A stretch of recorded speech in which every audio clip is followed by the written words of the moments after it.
लिए आज एक और वीडियो लेकर आ गए हैं और ये वीडियो वर्ग दसम का संस्कृत का वीडियो है, जिसमें पांचवा पाठ भारत महिमा का व्याख्या बताया गया है।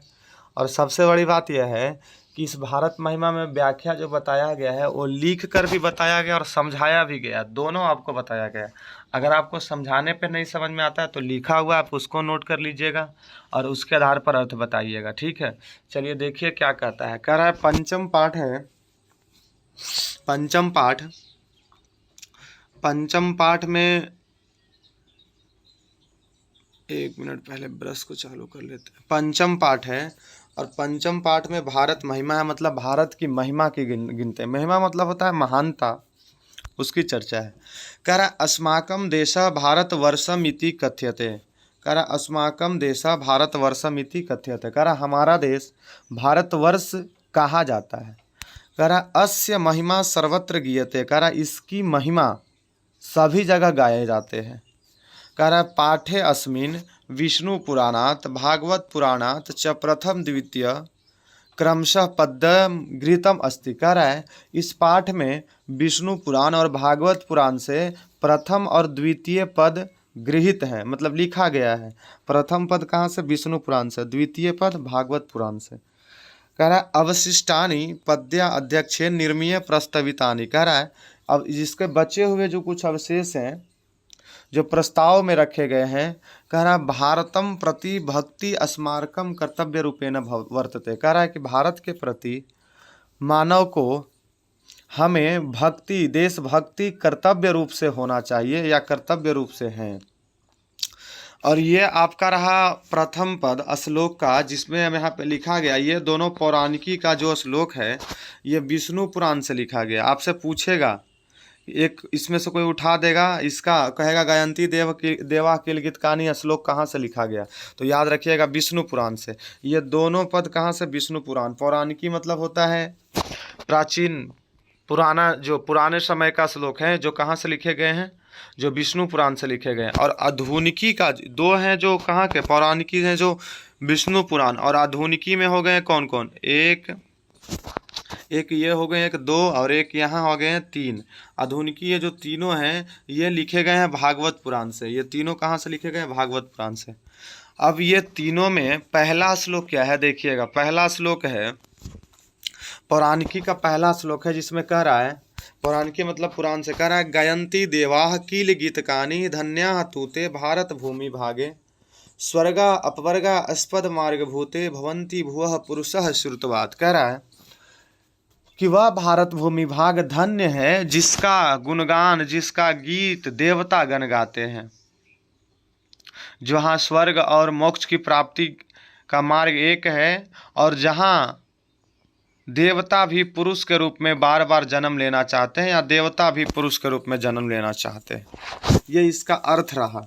अब इसका अर्थ अगर आपसे समझ में नहीं आया होगा तो इसका अर्थ मैंने हिंदी करके यहाँ लिखा है। देखिए क्या लिखा है। कह रहा है कि वह भारत भूमि धन्य है जिसका गीत देवता गण भी गाते हैं, यह स्वर्ग से भी सुंदर है, और यहाँ जन्म लेने वाले सभी पुरुष किसके समान हैं? देवता के समान है। तो आप जब इसका अगर ये अर्थ करने आ जाए ना, तो पहले आप इसको लिखिएगा दिया हुआ पंक्ति, तब ये होगा इसका अर्थ। अब इसी में से आपको ऑब्जेक्टिव में मिलेगा। किसी पूछेगा कौन भूमि धन्य है? भारत भूमि। किसका गीत देवतागण गाते हैं? भारत भूमि। कौन स्वर्ग से भी सुंदर है? भारत भूमि। कहाँ लोग जन्म लेना चाहते हैं? भारत भूमि में। और कहाँ के पुरुष देवता के समान है? भारत भूमि में। ये सब ऑब्जेक्टिव हो गया।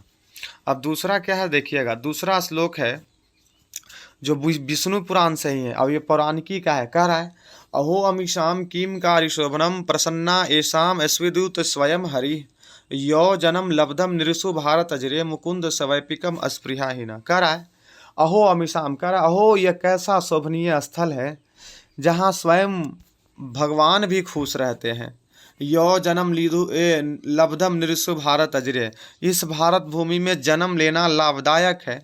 मुकुंद सवैपिकम अस्पृहाहीना, और मुकुंद भगवान की सेवा करना इच्छा है, या हमारी इच्छा यह है कि मैं भी भगवान की सेवा करूं।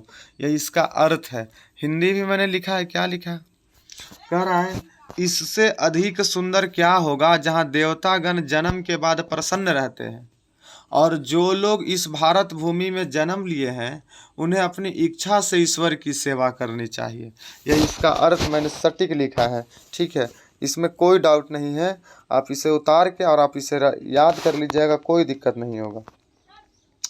अब देखिए भागवत पुराण का पहला श्लोक है, कह रहा है इयं आधुनिकिका इयं निर्मला वत्सला मातृभूमि प्रसिद्धम सदा भारतम वर्षम एतत् विभिन्न जना धर्म जाति प्रभेदय रिहैकत्व भावम वहंतो वसंती। मतलब कह रहा है कि यह मातृभूमि जो हमारा है यह निर्मल है, वत्सल है और हमेशा से भारत है जो प्रसिद्ध रहा है वर्षों से, और यहाँ अनेक धर्म जाति के लोग एकता के भाव से बसते एवं रहते हैं। यही बात यहाँ भी लिखा गया। इसका अर्थ में कह रहा है कि यह भारत भूमि निर्मल है, स्वच्छ और वत्सल है। यह भारतवर्ष इसके लिए प्रसिद्ध है और भिन्न भिन्न धर्म और भिन्न भिन्न जातियों के लोग एकता के साथ यहाँ रहते और बसते हैं। यह रहा तीसरा श्लोक। अब तीसरा के बाद आपकी किताब का चौथा श्लोक है, कह रहा है विशाल अस्मदिया धरा भारतीया सदा सेवितय सागरय रम्य रूपा वनय पर्वतय निर्झरय भव्य भूति वहंती अभिरे सा शुभा चा आपगाभि। कह रहा है कि भारतीय भूमि है जो विशाल धरा है, भारतीय धरती है जो विशाल है और हमेशा रमणीय सागर से सेवित है, और वन पर्वत निर्झर भी, यहाँ के पशु पक्षी भी यहाँ कल्याण की कामना करते हैं। इसका अर्थ देखिए क्या कहता है, कह रहा है भारत की धरती है जो विशाल है, हमेशा सागर के सुंदर रूपों से सेवित है, और पर्वत निर्झर वन और बहते हुए कल्याणकारी नदियों से क्या है, सुशोभित है, मतलब शोभित है। कौन? भारत भूमि। यह चौथा हुआ। पांचवा कहता है जगत गौरवम भारतम शोभनीयम सदा स्मरभीत थाम पूजनीयम भवेद देशभक्ति सम्मेशाम जनानाम परादर्श रूपा सदा वर्जनीय। कह रहा है कि जगत गौरवम, भारत है जो जगत का गौरव है, शोभनीय है, हमें हमेशा इसकी पूजा करनी चाहिए और हमें सभी लोगों को इसकी देशभक्ति करनी चाहिए, अपने आदर्श रूप से जरूर करनी चाहिए। यही बात यहाँ इसका अर्थ में भी लिखा होगा। कह रहा है कि जगत का गौरव भारत, हमारा भारतवर्ष है जो शोभनीय है, इसलिए इसे हमें हमेशा पूजना चाहिए। सभी लोगों में इसके प्रति देशभक्ति आदर्श और आकर्षक रूप से होनी चाहिए, जरूरी होनी चाहिए। ये रहा इसका पांचवा का श्लोक। अब ये पूरे चैप्टर का मैंने श्लोक आपको श्लोक बोल के भी बताया, अर्थ लिख भी दिया। आपको जो पसंद हो आप वो कर लीजिए, और करने के बाद आपको अच्छा लगा होगा तो लाइक कीजिएगा, शेयर कीजिएगा, सब्सक्राइब कीजिएगा।